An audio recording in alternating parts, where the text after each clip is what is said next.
Every day I wake up, wake your ass up. The Breakfast Club. Y'all finished or y'all done? Yes, it's the world's most dangerous morning show, The Breakfast Club. Charlamagne the God, Loren LoRosa, Jess Hilarious, DJ Envy, but Jess and Envy on here today. And I'm mad because, you know, there's a guy that we have here right now, man. He goes by the name of Chris Patrick. Salute to Chris Patrick.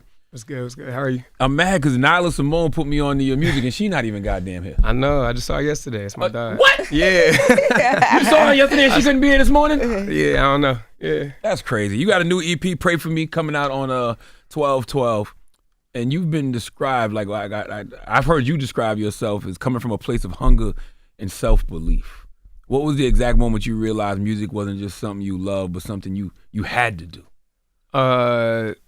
If I'm gonna be honest, I think back when I was in college, I had entered like a competition, ended up winning it, had a chance to open for like Travis. So like I feel like after that moment, that was the moment where I decided like, yo, this is what I'm gonna do. I didn't know how I was gonna do it, but I just was kind of like, this is what it is. Travis Scott? Travis Scott. Okay, yeah. you're like, Travis. Yeah, real Travis casual. Scott. Yeah, my fault. What was that? So leading up to that moment when you're about to open up for him, what's the self-talk that you're going through? Because you do a lot of self-talk on this project. What's the self-talk you're going through? New artists opening up for Travis Scott, global artists. I mean, back then, because I was in college when that happened. Right. I honestly was just telling myself, like, bro, this is crazy. But I just got to lock in and do it. I ain't about to just, like, go up there and look crazy. That's usually what I tell myself. I don't want to go anywhere and look crazy. So I just got to go the hardest I could go. Genuinely. And the title is Pray For Me. Yeah. What happened? What sins did you commit? Nah, no sins. I ain't doing that. Come on, man. Not me. We all commit sins. I mean, 100%, but it ain't got nothing to do in regards to that. Honestly, the title comes from, back when I was in college, my grandma, she used to send me scriptures like every day, and she used to pray for me.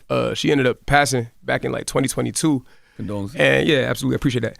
And you know, that definitely rocked me. But I feel like when I went and did that cast and that Mafiathon, that was the first time in a very long time that I started to see like so many people all over the world I ain't never even spoke to just hitting me like, bruh, I'm praying for your success. Like, I hope you win. I hope you get this. And that just felt like a very humbling moment. It kind of reminded me a lot of like, you know, my grandma. So that's where I kind of like dedicated that project name to. That first song is talking directly about her prayers. So the song Sarge Prayer, that's actually my man's from Chicago. He actually prayed for me at the crib when I lived in LA. Well, I still live in LA, but I was living at this one spot, and he prayed for me before I left the crib. Okay. Yeah. And then you mentioned the Kai Cenat moment in that song as well, Yeah, where you were absolutely. like, you were a little nervous. It was a lot of pressure. Like you didn't even want to go do it at one point. Yeah, I was definitely nervous because I was in a space where I didn't know what was next for me.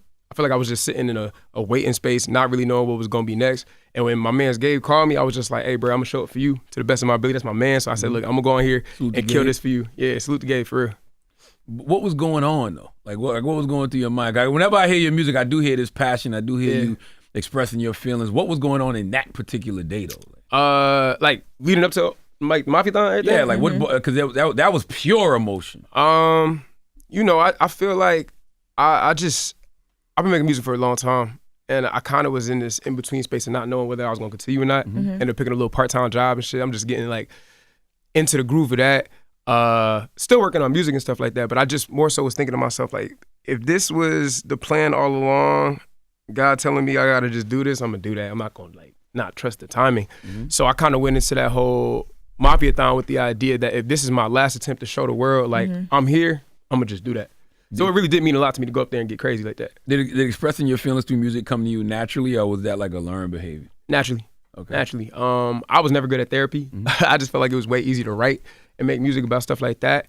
And I never really did it for anybody else but myself. But as I see more people resonate with it, I realize how important my story is to just people I don't even know. Now, I'm a big proponent of therapy, so I wanted like, why didn't therapy resonate with you? I feel like I'm too self-aware sometimes. Like, I be in there talking, and I'm like, yeah, this is something I already realized about myself. I need to go work on that. But I feel like if I'm gonna be real with you, if I'm diving a little bit deeper, I think there is sometimes a barrier for me to actually speak about my issues. It's way easier to write about them and making a song versus actually just sitting there with a person one-on-one, talking about everything piece by piece. I think that's the beauty of therapy, right? Because I always say, like, for whatever questions you have, the answers are there. Yeah. It's just sometimes we don't want to hear the actual answer. And I think sometimes when you sitting there settled and you just talking, you like, damn, I know what to do. You know what I mean? But you don't, for whatever reason, it just works in that setting. I don't know why. Yeah. I'm not gonna say it just works in that setting, but it comes out in that setting. Yeah, no, definitely. And I actually have considered like probably trying to start up again like next year. Like I really want to try to challenge myself. That's something I'm super big on, just trying to challenge myself to be better every day. What would you do differently than when you go back to therapy where you're like, because you're always going to feel like you're self-aware? Yeah, for sure. I think I just got better at listening. You know what I'm saying? I think sometimes I like to talk and needed to hear that. feel like I'm good with X, Y, and Z, but I feel like for a very long time I struggled with like listening. So I feel like when I go back this time around, obviously I'm gonna talk about what I got going on, but I'm more so receptive to what whoever is talking to me got to say. Is that a career thing? Like in your career as you're growing, have you had to learn, okay, if I listened, whatever, like how did you arrive at that I'm gonna just listen point? It really started with my dad, for real. In the process of like me getting a part-time job leading up to the Mafiathon thing, I'm talking to him every day. And we just really speaking on the whole career up to this point. And he was just kind of instilling in me, like, obviously you don't know what the future is, but you got to be patient. And I feel like with patience comes listening, because a lot of times when you in the waiting period, you really got to just listen to everything, listen to the world, listen to what God's talking about, listen to everything around you. Like, you got to just be receptive to all of that. So I feel like by developing a better means of being patient, I was able to listen better, for real. And I definitely think it helped in my career. How do you, because I keep hearing you mention the part-time job, right? Yeah. But then you're headed to Mafiathon. Like the craziness of that. I respect it. I do too. I mean, I've been there. Yeah, Shoot. you know what I'm saying? You You got to chase your dreams and deal with your reality. Yeah. My question was going to be, how do you keep your faith, or talk about what you went through with your faith while dealing with your real life, but still chasing your dream? Because that is, everybody can't get through that. That's like the major key, if you can figure that out. Yeah, I don't know. I'm gonna be honest. I really don't have a real answer. I just feel like there was something in me, especially when that call came. Because at the time, right, I'm already in the job for about 2 months. I'm getting my feet wet. I'm cooling. Like, I'm having a good time at the job. You know what I'm saying? When Gabe called me, something in me was just like, bruh, just do this all the way. I'm talking about I'm going to the job. I'm rehearsing, writing on my free time. I had a 2-hour drive, like, down and back. So, like, I'm thinking of stuff. As I'm driving back, I'm rehearsing, reciting every single day. I just told myself, like, if this is my last chance I'm gonna do this, I just gotta do it the best to my ability. I didn't expect none of this stuff to happen after, but I was just like, hey, I know I'm really good when it comes to just performing in these freestyles. The best I could do is just go out there and put on the best show. Because I can't be mad at that. If I do my best and nothing come from it, I can't be mad, because at least I killed it. So school me. Were you signed to Def Jam before Mafiathon? Yeah. Okay. Because I just saw you were signed to Def Jam. I didn't even know. I thought you said that you was Def Jam's golden child. So I thought. My dogs. Okay. Yeah. Why do you feel like that? What, with Def Jam? Yeah. Def Jam has been a cultural hub, but just hip hop in general. Like, I grew up on that. And I feel like what I bring to the table when it comes to Def Jam is that new life. Like, it just feel like reinvigoration, just for hip hop. You know, Tunji, my dog, he's basically like family.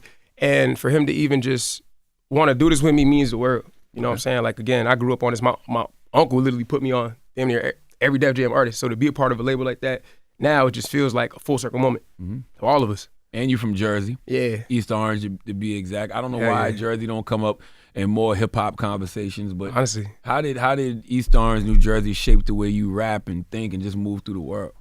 All right, so again, like my uncle, he put me onto a lot of rap, but my dad and my mom, they was big on like R&B, so a lot of Mary J. Blige was getting played in the crib. That was like every damn day. I love Mary. Let me see. Earth, Wind & Fire, huge, heavy influence in terms of just like the musicality and stuff like that. But I feel like Jersey has always been a melting pot. There's never been like a specific sound that comes out of the place. It's just like a melting pot of so many different things. And the beauty of that is that it allows, I feel like for me, there's a lot of versatility that lives in my music, but it also allows us over the next decade, or at least the second half of this decade, to start finding that identity. Because I feel like there are so many amazing people that's coming up right now. Like, you got the Platboy Maxes, Albie Al back out, Sue Surf on the way. Platboy from Jersey? Yeah, West Orange. Yeah. I did not know that. Yeah, he's amazing. Crazy. It's crazy because you just think the screamers are from the internet. You never think about you never think about where they're from. They just on the internet. You know what I'm saying? SZA, you feel me? Like, I know SZA, a lot of demons out there. Kyrie Irving, like, there's a lot of people from Jersey, and I just hope that within this second half of the decade we can start seeing like a lot more of these people get together and unite, because for a very long time we've really never had a strong identity in terms of that space. You feel me? The last rapper that came from Jersey that I can remember is Fetty, right? Yeah, for real. And I'm sure there's been other people, but I feel like we go under the radar so damn much. Even getting on Mafiathon and like screaming from the rooftop, like, I'm Jersey, like that shit mean a lot to me. Cause like, that's where I'm from. I mean, Jersey got icons. You got, Naughty by Nature. Naughty by Nature, you absolutely. got Queen Latifah. Outside is Lauryn Whitney Houston. Hill, You feel me? Houston. You know what I mean? Like, it's musical Redman, like musical legends in Jersey. Absolutely. Queen Latifah don't play about Jersey either. She give you a don't. whole rundown about what you need to go do in Jersey every time you hear her talk. Swear to God, I love that too. Wait, you said we were talking about that, you and Queen Latifah? No. My moms. I'm talking about my moms. You casually just. No. Me and my moms, but absolutely, I love that she do that. Did any of them inspire you growing up? Honestly, I would feel like it really happened a little bit more toward the high school, because when I was growing up, I was kind of just like a sports guy. I didn't really get into music crazy until like middle school, high school, and that's when I started getting on to everything. I wouldn't say anything specifically, but as I get older now, I'm always trying to draw from anything I'm listening to Jersey, just to pay homage for real. When you did the Kai Cenat stream, there was a lot of people that like came out and like co-signed you, right? Yeah. After that, it was like crazy viral. Yeah, what was most surprising for you? I saw Nas. Yeah, Nas was nuts. Shout out Jordan Rose for that. Russell Wilson was crazy. I woke up at 6 in the morning and seen Russell Wilson talking about some, hey, bro, it's hard. So you a sports guy, I can tell. Yeah, because you just brush past Nas, bro. Russell Wilson. Nah, like Nas crazy. Like a lot of people see the Nas thing and like I'm not gonna try to play like Nas is like a legend. That's one of my heroes. But like Russell Wilson, that's kind of nuts too. You know what I'm saying? Obviously, they're two different realms in terms of like what you was really basing on. But like the Nas and Russell Wilson ones was definitely the craziest ever. Can you talk about like just from so you do the stream, it's viral. People connected with it because it was so emotional about your grandmother, right? Right. After that, like what opportunities open up for you? I know you got the tour with Jid. Yeah. Wow. I that question always be like, so many things have happened in the period of time since then. It's like kind of hard to always remember, but the Jid tour was definitely one of the biggest ones. Super appreciative to obviously Jid, Barry, and Zeke, to my dogs, taking me through the Midwest. I never actually toured through the States like that before. So that was really like super, super cool. I met a lot of amazing people. I got so many producer packs. Wait, so the Jid tour happened. I thought that you already had that in the works, and then he shouted you out in the Mafiathon and announced it. Nah. He hit you because of the freestyle. Yo, I got the call 8 days before. I'm not even joking. And I just suited up and just did what it did. I told my job, I said, look, I ain't gonna lie to y'all, this is crazy as hell, but like, I gotta go. And they was like, yeah, for sure. I still had my job when I was on tour. Wow. And I was coming back, and I was actually gonna go back to that, the job, but then other craziness happened. I just told them like, hey, I don't think it's fair to y'all that I do this, so I'm gonna just take a step back. What kind of job? It was a music installation company, yeah. Like you used to go in and install like radio systems? Nah, we used to install sound systems in like churches and stuff like that. Got you. Yeah, so I was out in LA doing that. Dope. Yeah, it was fire. So is that a trade you got to learn or? Nah, I feel like just over the time of everything I've been doing in this, I just was learning damn near everything. Like everywhere I go, I try to learn as much as I can. We toured with Russ like back in 2024, so like I was with his team a lot. I'm just learning everything as I'm going. So from there, I'm picking up tips, and I actually use that in my interview. I'm not even gonna lie, that's what got me the job for real. Being an artist and having had a lot of this experience on the road and stuff like that. What personal battles do you think your listeners hear the most clearly in your music? I feel like for me, it's just confidence. You know what I'm saying? I feel like it's like all of us. You know what I'm saying? We wake up every day trying to just be the best version of ourselves, and it's very hard to do that sometimes when there's so much noise. Like I could imagine what y'all go through as hosts, being on this. Everything's literally under a spotlight. Assholes. No. You could call him an asshole. No, I don't even think I wasn't even going to dispute you. I'm like, yeah, continue. As hosts. I heard it as hosts. As hosts, but he heard asshole, right? Yeah, of course, yep.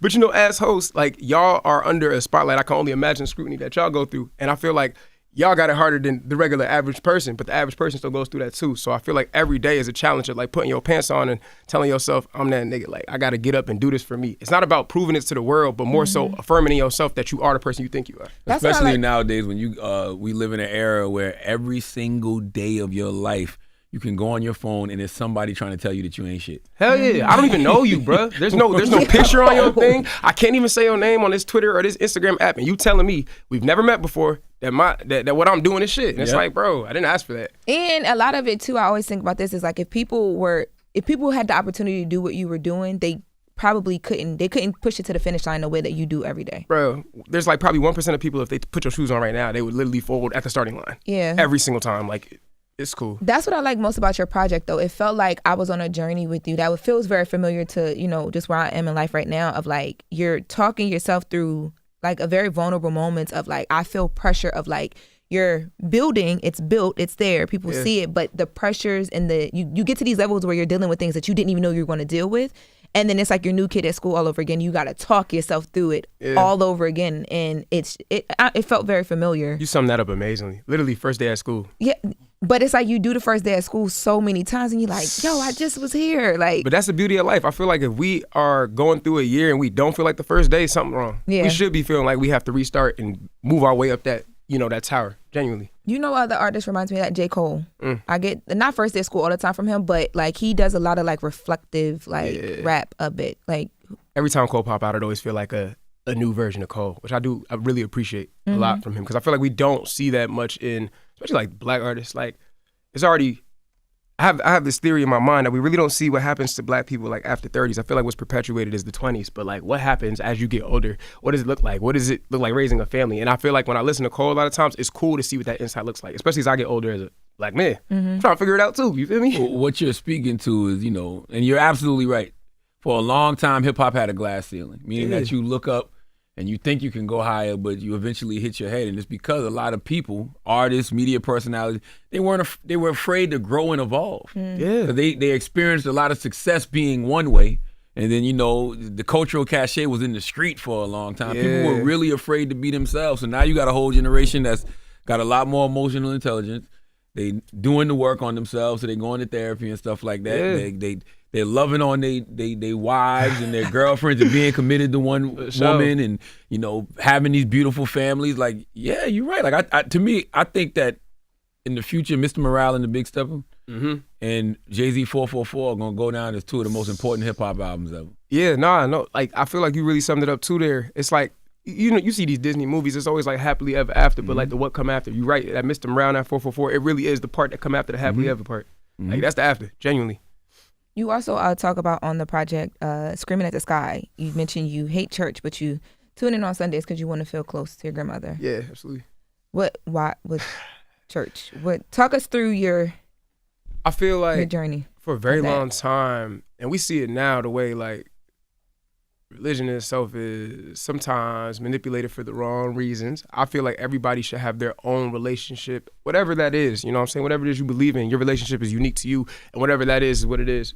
What I believe in, what you believe in, what she believe in, it should never clash. It's more should be a conversation to just understand how we maneuver those relationships, but it's to each his own. And I feel like when I was growing up, especially as a, black kid, you go into some of these churches. I went to some of the white churches with my mama. I'm like, look, this cool, but I don't know if this really hit for me. And for a very long time, I kind of didn't really want to be a part of it. But again, with everything that's been happening in my life, I've just been tapping in, forming my own relationship. And that's real though. I really did tune in to like just feel that connection, because the only person who was doing that at the time in my life was my grandma. Funny enough, my job worked in churches at the same time too. So for like smooth 2.5 months, I'm just locked in, like going through it. And they were the company. It was Korean based, so I'm getting to see all this stuff from way different angles. Like, I'm just open to the world, just trying to see everything. But everybody's relationship is their own. Did your grandmother visit you?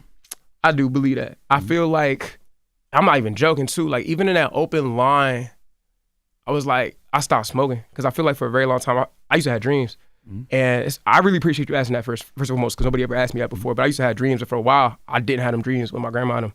And I wouldn't say I had one recently, but I feel like that Casanat Mafia moment just felt too divine, bro. It didn't feel real. Like, my mama, it's my mama. So my mama called me and was like, yo, don't take this the wrong way, but I definitely feel like my mama heard that. And that was all I needed. Wow. I feel like everything that's been happening, like even this moment we in right now, this don't even feel real. Like, happy to be here. Obviously grateful that y'all having me. But again, I'm not like, I'm too self-aware. Like, this shit is like divine timing for me. No, anyway. I asked because that my mother's mother, my big mama, she visited me twice. Wow. In a dream. Wow. That's why I always ask that. Yeah. And because it's one of those things. It's like, damn, I wish that would happen again. I feel like the last time I really remember it. So my grandmama passed in 2022. It was when I was living in Nashville, 2023. I just one night had a random dream, and that was it.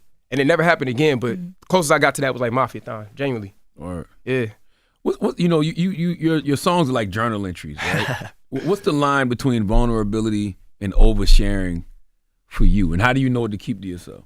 I'm big on protecting my peace. I feel like I do a good job expressing myself, but like niggas don't know my mama name. You feel me? Like, that's important to me. Like, I want to keep certain things to me. I feel like as I embark on this journey, I realize that it's not just me stepping in as a rapper, but like, this is the entertainment business, and everything is entertainment. There are some things and some people that I would rather keep out of the light. I'm cool with living in that, but these people ain't asked for that either. And I gotta be responsible and cognizant of that as an artist. You know what I'm saying? Like, even as me and my mama figuring out this voicemail that we putting on there, I'm letting her know, like, hey, I want you to hear this whole project before we put this out here, because this is not only my story, you a part of this too.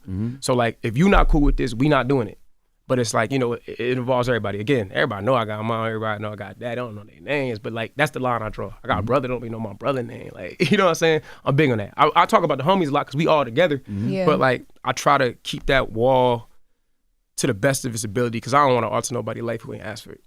How is mom right now and all of this, like, kind of dealing with, like, your life changing and watching it change? And she called me every day. Mm-hmm. She called me every day. I think that's the biggest thing for me. There was a period of time when me and her wasn't talking every day. And I don't know, like bad blood or anything like that, but I just wasn't in the right space of mind. I'm moving around and all this shit, and I wasn't really thinking about that. But I feel like as this year has progressed, her, and my dad just get super close. Like, I'm calling them every single day to talk to them. It's fire because I haven't been back in like 18 months. So I've been at the crib for like the last like week. So that's been fire. I've been hanging out with them. But I talk to them like every day. Like those are my dogs. Like I always try to make sure they good. They always looking out for me. Even if it's just calling for 5 minutes of the day, they appreciate that. And I just try to make that a mission for anything that I'm doing moving forward.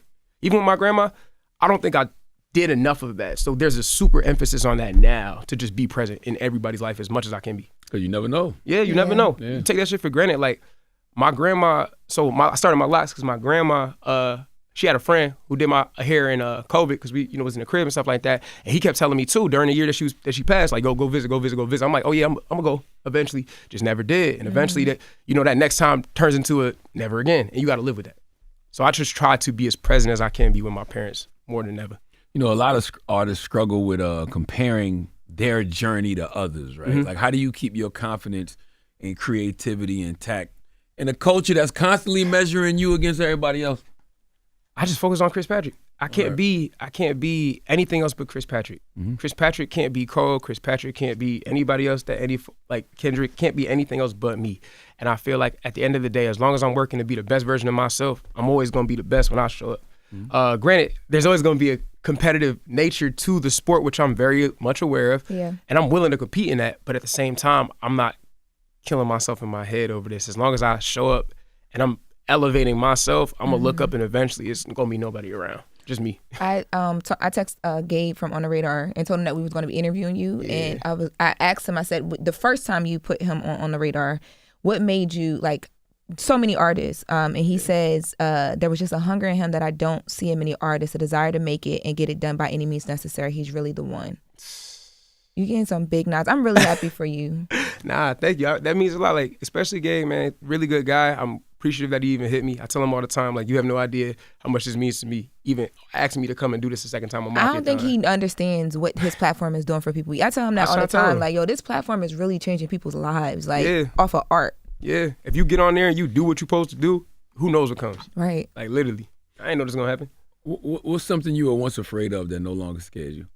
Put myself out there. Okay. I don't fear that anymore. I feel like the more I put myself out there, not even on like I'm doing it for the sake of anything. It's just I feel like the more honest I am about myself and everything I'm going through, it just seems like the more people keep coming in. I'm not even gonna lie. We was on this JID tour doing that same Man in the Garden verse, and it's wild because I'm seeing people after the show.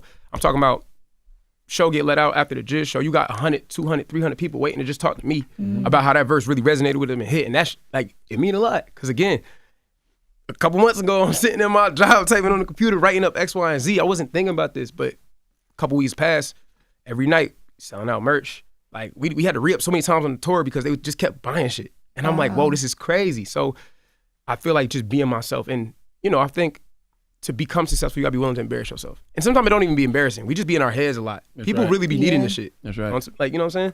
What's something you still working through? Trying to work-life balance. I suck. I suck. I'm gonna just be honest. Because it's not real. Yeah, I told my mama, I said, I feel like I'm a really good rapper, but I gotta be a better son. I gotta be a better brother. I gotta be a better friend. I gotta be a better cousin, better uncle. Like, that's what I'm trying to be. And that's something I feel like I really gotta work at. Rapping, it come naturally to me, but everything else is what I gotta work on. And I'm cool with that. You know what I'm saying? I would rather have it that way than just not knowing what I want to do. But it's an uphill battle, but I'm willing to work at it. That's so interesting, man. Because, me and my wife, we always talk about how, like, there's no manual for parenting, right? Yeah. But you just made me think about something. Like, as a rapper, there's, like, you can do a Mafiathon freestyle and somebody be like, yo, you nice, you get the validation.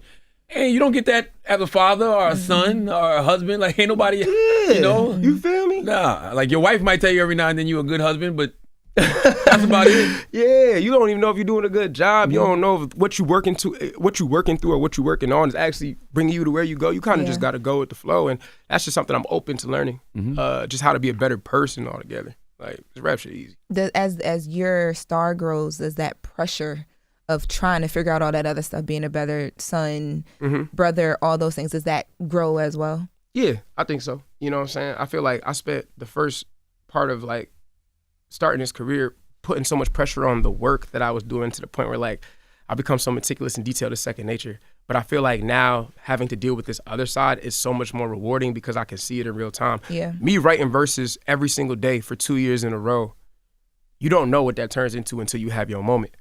But picking up the phone from my mama every day for the next 2 years, that's beautiful. Right. I'm not going to get that back. That's time I'm never going to be able to, like, there's no amount of money in the world that can make that time up if I don't take this moment to call my parents. Right. Like, I don't get that back. What do you feel is missing from rap right now that you're intentionally trying to put back? Niggas need to care. There's too many people who are good, but they don't care enough. And I feel like that's my problem. Like, I can't, I know I'm personally talented. I wouldn't even say that, like, I'm more talented than the next man. I just think I care more. And that's what I want to show people. Like, yo, this shit can be done. Like, we worked on this Pray For Me project in 2.5 weeks. That's care. I ain't never heard no shit like that. I ain't never seen people do nothing like that. You said 2.5 weeks? 2.5 weeks, bro. Oh, From the moment Mafiathon ended, bro, I literally locked in next day. I'm not playing. Tunji called my phone and said, hey, bro. That's not a long time.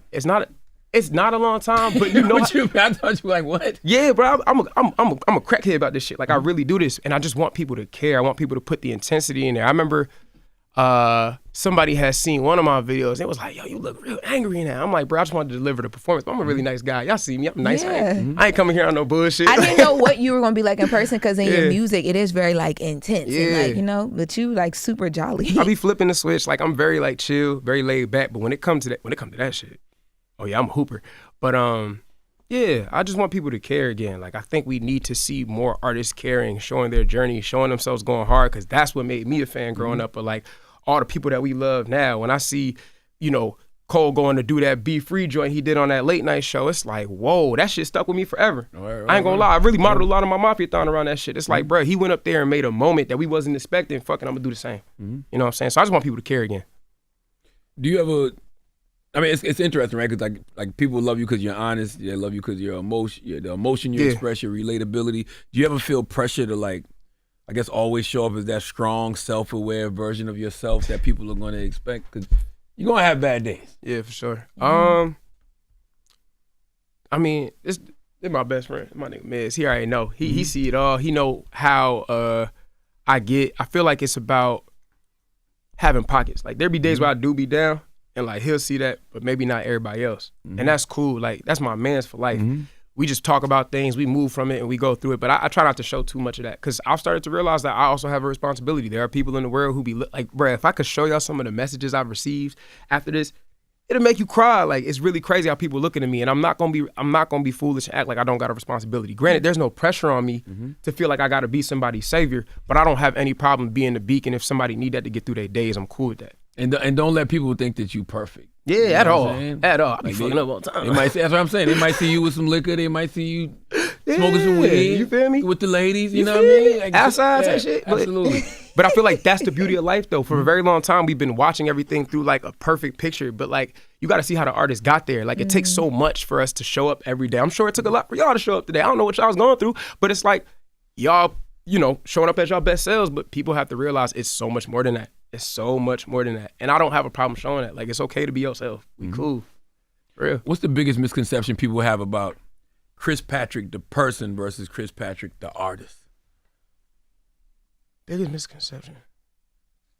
That I'm, like, very chill and perfect as a person. I feel like as I meet more people, they start to realize, oh, he just like us. Like, absolutely, bro. Like, I grew up in East Orange, New Jersey.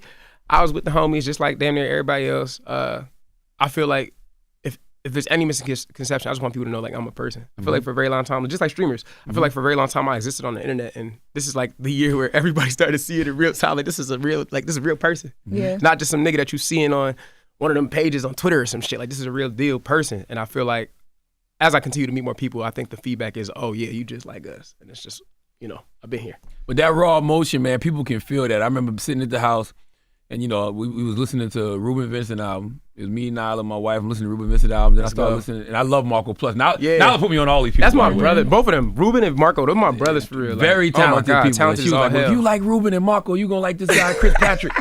And she just started playing. I was like, who is Chris Patrick? And then I was like, oh, that's what the dude from the Mafiathon freestyle. And then she just started playing me music, and I was just like, oh, I feel what he's doing. Hey, I feel what he's appreciate doing. that. Appreciate it. I'm glad I found a way into your home to bump that for real. What's a piece of advice you'd give to someone fighting through the same doubts that you once had? Show up every day. There's nothing you could do. Like, there's nothing more you can do but just show up. There's gonna be days where it's not like, I'm not gonna lie, I don't even think there's a perfect situation. The perfect situation is always now. You can make the situation perfect. There are gonna be times where you show up to something and it's not going the way it's supposed to go. But if you control what you have to do and you prepare the way you have to prepare, it could become the greatest situation of your life. Like, nobody knows what I was going through before the Mafiathon, but I showed up and did my best and it became a perfect situation. Right. You know what I'm saying? And I feel like that's something that everybody has to do consistently. Just wake up every day and do your thing. As long as you do that, you good. And I feel like if you operate under the guise that there is no reward, you're doing it for you, you're gonna be rewarded every single day for that. Something is crazy is gonna come your way and it's gonna be like, damn, I didn't even expect it. But it's because you work for it unknowingly. Oh, I know why I brought that up. I brought that up because it feels like it's a new class. Yeah. You know what I mean? Like, you know, we always have that in hip hop, and that's why, you know, people still sleep on Double XL, but I like when they do that freshman class thing, but it feels like y'all are a part of a class. Do you feel that? Absolutely. Like, let's be real. When the last time you seen at least within this space of hip hop, when's the last time you really seen a class of people, this many people going up? That you could identify 15 years together. ago. That you could identify together. It's been a while. Yeah, 15 plus years ago. You feel me, though? When it was the Kendricks and the Coles and the Drakes and the Wales and, you know, I don't even know if that's the same era. I feel like Wale and Cudi then might have been like a class before. We could group them all up in there. They all together in my mind, because I feel like everybody had impact at that time. You know what I'm saying? But it's like, you're right. We haven't seen that. Like, I feel like individuals, we might have seen pop in and out, but we've never seen this many people at least be all cohesive and on the same page to do this. You know and what actually I'm saying? care about the culture. And actually want to rap for real. You know what I'm saying? Like, I'm not gonna lie, I was crafting my projects with like the Rubens, the Marcos, Ben Riley's, Suave's, like Jordan Bell's, like every day. Like, we was broke together. We was writing these projects together. We was literally like putting all this shit together, bouncing off ideas. We playing each other projects. We like, oh yeah, we fuck with this. We don't fuck with this. Hey bro, work on this. Like, we always crafting this shit together.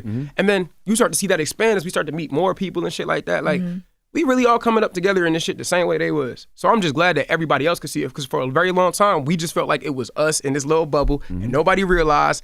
And then you start seeing one person get it, then another person get it, then the third person get it, and everybody talking about everybody. So it's good that y'all can identify that the same way we've always been talking about for the last year and a half. I feel like y'all have so it's the internet, but y'all know what to do with it. Like, when you mention Ruben, I think about like all of his visuals and like, you know what I mean? Like, when I met him, I didn't know who he was, but then when I followed him, I'm like, oh, like, and then I'm hearing your music and I'm Marco Plus and like all these people, y'all know how there's like a middle point that y'all have figured out where it's internet, but it's substance and it's work and business built around at the same time. Absolutely. People can't like juggle that all. Yeah. And that's like itself is like like it makes you want to like tap in, like, all right, what's next? One thing we always study is like, you know, obviously like the Cole, Drake, Kendrick. It's like one thing that they always did was be impactful. And regardless of what the internet is talking about, as long as you hit that wave and you impactful there, it's cool. But you also got to go touch the people. That's more than anything. You gotta touch the people. Like, this internet shit is only as real as we let it be. But what's real is showing up to a spot and there's 2,500 people there. You ain't never met them a day in your life, but 300 of them want to talk to you after the show. They want to buy your shit. That's real impact. Right. So as long as we can get out there, I mean, obviously digitally we killing it, but like if you can go out there and touch the people in person, you good. When you look at your future, you know, musically, personally, and most importantly, spiritually. Yeah. What would success look like to you if you took the charts out, the awards, streaming numbers? If you took all that out of the equation, what would success look like to you? Shit, moving my parents out of Jersey to like Texas. They've been wanting to move down south, or like Georgia. They've been wanting to move down south for a very long time, and that's really where like my mind is. I swear to God, I'm not even trying to lie, but like when I had my part-time job, I kind of accepted like if this is where my journey ends, and it's cool, like it's just what it is. That's the way it goes. So I feel like what's happening right now is the bonus round for me. Fuck with the charts and all that other shit. Like if I could make sure my parents is good, like that mean the world. Because when I quit on myself, they never did. So like I'm here for that. I had that same moment right before I got a job that like changed I was like, yo, if it's over right here, I'm cool. Like I did, and then everything just like switched. It was like, it's so weird. It's so weird how that happens. And I feel like there's a law of detachment there. The less you seek the outcome, the more likely it is for you to come. I feel like people who, granted, I do believe that you have to lock in for the work you're doing, but it's not for the sake of the outcome, it's for the sake of the work. But when you're so focused on the result, a lot of times you miss the mark. Like you can't be too hyper-focused on that. You got to do all the intangibles that people can't see. Like they don't know if you're waking up at 5 a.m. to get right. They don't know if you're writing every day. They don't know if you're trying to work on X, Y, and Z. That's the type of stuff that's going to bring you to where you got to get to. But, you know, I feel you. Congratulations, too. Also, I think that's an amazing thing that you just shared with me, because people don't be talking about shit like that. Y'all going through the same shit. You said something else that's very important, too. You said, you know, your last job, if that was it for you, you were happy with that. Yeah. And I truly believe that, God isn't going to bless you with more unless you appreciate what you have. Yeah. And, the fact that you had something that you appreciate and you're like, all right, God, it's cool. I'm cool with this. Yeah. That's why you receiving more blessings now. No lie. And that's why I'm trying to go hard, too, because it's like I feel like in the past I might have fumbled my opportunity, whether it being like I'm blinded, focus on the result, you know what I'm saying? Doing shit I shouldn't be doing. If this is my opportunity to really get it crazy, I'm not about to waste this. I'm about to go dumb hard because clearly I'm on a mission. I got to get it done. Listen, man, Chris Patrick, Pray For Me is out December 12th. That's tomorrow. Yeah. Today. Yeah, today. We here. God damn. We here. All right. Chris Patrick, Pray For Me is out right now, man. Good meeting you, brother. Nah, likewise. Appreciate Yes, you sir. having me. Thank you. Absolutely. It's The Breakfast Club. Wake that ass up. In the morning. The Breakfast Club.